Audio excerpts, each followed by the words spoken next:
For years, the Epstein case has been the great unresolved scandal of the American elite. His vast network of connections, his inexplicable wealth, and the still secret details of his trafficking operation have loomed over the corridors of power, a dark cloud that never quite bursts.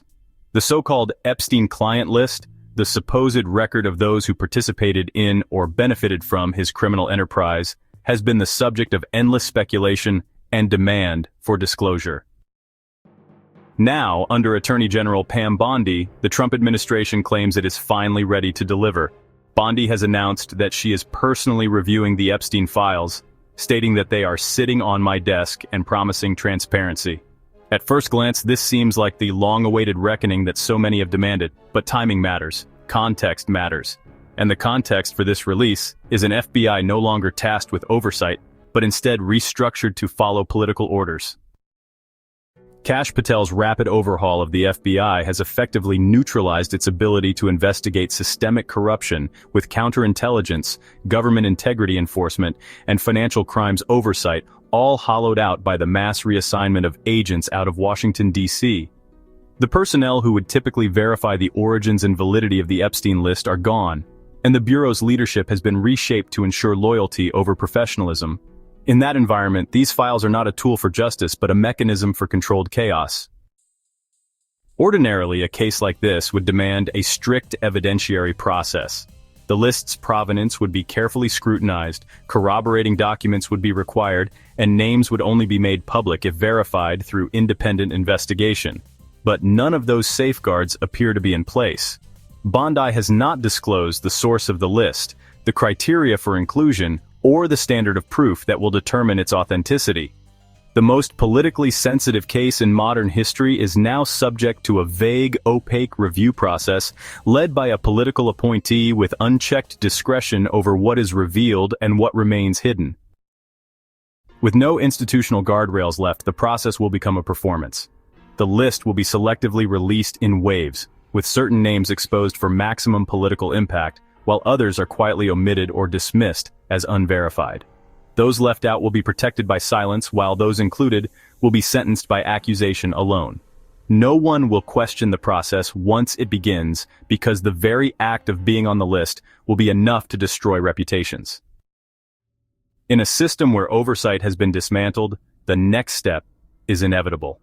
The names released will not simply be fodder for public outrage, they will serve as marching orders for the FBI's new era of enforcement. Patel's bureau, now repurposed as a political tool rather than an independent agency, will be tasked with launching investigations that need no evidence, only justification.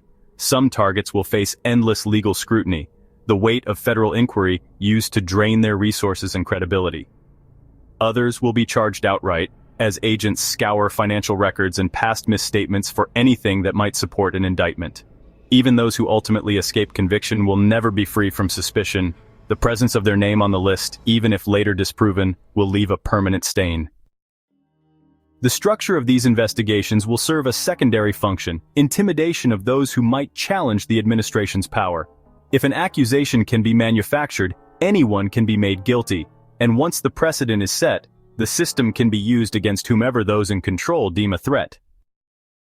The Epstein files will not remain confined to individuals.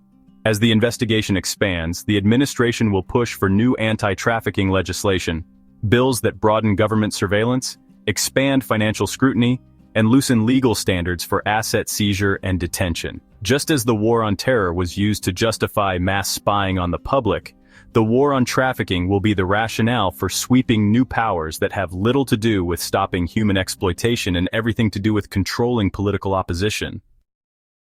Organizations with financial ties to those accused, media outlets, advocacy groups, activist networks, will find themselves targeted. Their funds will be frozen, their legitimacy called into question, their operations hamstrung by investigations that may never lead to formal charges but will still achieve the desired effect. Meanwhile, government employees, judges, and corporate figures deemed disloyal may suddenly find themselves linked, however tenuously, to Epstein's network, providing justification for their removal. The purge will be conducted under the guise of moral necessity, with each wave of accusations serving to justify the next.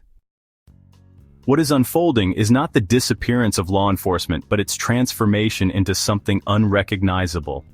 The FBI, under Patel's leadership, is not ceasing to function. It is simply ceasing to function as an independent force. It no longer needs evidence to justify an investigation. It no longer needs real crimes to pursue. It only needs an accusation that serves a purpose.